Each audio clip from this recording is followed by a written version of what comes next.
ഇനി ഈ സീസണിലെ കേരള ബ്ലാസ്റ്റേഴ്സിന്റെ ടോപ്പ് 3 ബെസ്റ്റ് പെർഫോമേഴ്സ്. ഇത് എന്റെ ഒപ്പീനിയൻ മാത്രമാണ്.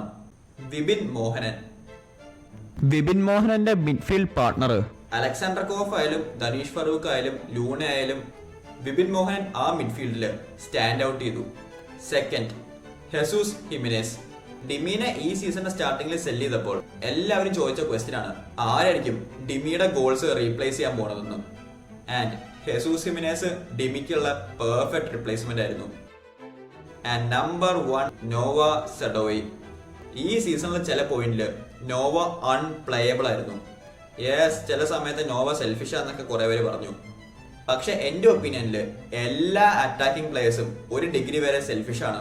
സീസണിന്റെ സ്റ്റാർട്ടിങ്ങിൽ നോവയുടെ ആ പെർഫോമൻസസ് ഇല്ലായിരുന്നെങ്കിൽ ബ്ലാസ്റ്റേഴ്സ് 8th പോലും ഫിനിഷ് ചെയ്യില്ല. ഇനി ഈ സീസണിലെ വേഴ്സ്റ്റ് 3 പെർഫോമേഴ്സ്. സന്ദീപ് സിംഗ്. ബോക്സിലെ KBFCയുടെ 5 പ്ലേയേഴ്സ്. സന്ദീപ് സിംഗിന്റെ കാലിലെ ബോള്, പക്ഷെ പുള്ളിയുടെ ക്രോസ് ഇവരാരെയും ഫൈൻഡ് ചെയ്യില്ല. ഇത് ഒരൊറ്റ ഗെയിമിലൊന്നും അല്ല കേട്ടോ, പല ഗെയിംസിൽ ഈ സെയിം സിറ്റുവേഷൻ തന്നെ ഉണ്ടായിട്ടുണ്ട്. നമ്പർ 2, സച്ചിൻ സുരേഷ്. ഇത് കണ്ടോണ്ടിരിക്കുന്ന ആൾക്കാരോട് ഒരു ക്വസ്റ്റ്യൻ, എത്ര സച്ചിൻ സുരേഷ് മിസ്റ്റേക്ക് കഴിഞ്ഞാലാണ് നിങ്ങൾ ബ്ലാസ്റ്റേഴ്സിന് ഒരു പുതിയ ഗോൾ കീപ്പർ വേണം എന്നുള്ള ഒപ്പീനിയനിൽ എത്താൻ പോണത്? ആൻഡ് നമ്പർ 1, ഈ സീസണിലെ എന്റെ ഒപ്പീനിയനില് ബ്ലാസ്റ്റേഴ്സിന്റെ ഏറ്റവും വേഴ്സ്റ്റ് പ്ലെയർ പ്രീതം കോട്ടാൽ. സീസണിന്റെ പകുതിയായപ്പോ പ്രീതം കോട്ടാൽ ചെന്നൈ FC പോയെന്ന് എനിക്കറിയാം, പക്ഷെ ഐ ഡോണ്ട് കെയർ.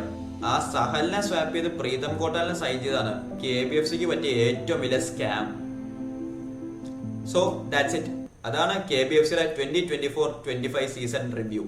നിങ്ങളുടെ ഒപ്പീനിയനിൽ KBFCയുടെ ഈ സീസണിലെ ടോപ്പ് 3 ബെസ്റ്റ് പെർഫോമേഴ്സും ടോപ്പ് 3 വേഴ്സ്റ്റ് പെർഫോമേഴ്സും ആരാന്ന് കമന്റ് സെക്ഷനിൽ മെൻഷൻ ചെയ്യുക. And as always, subscribe.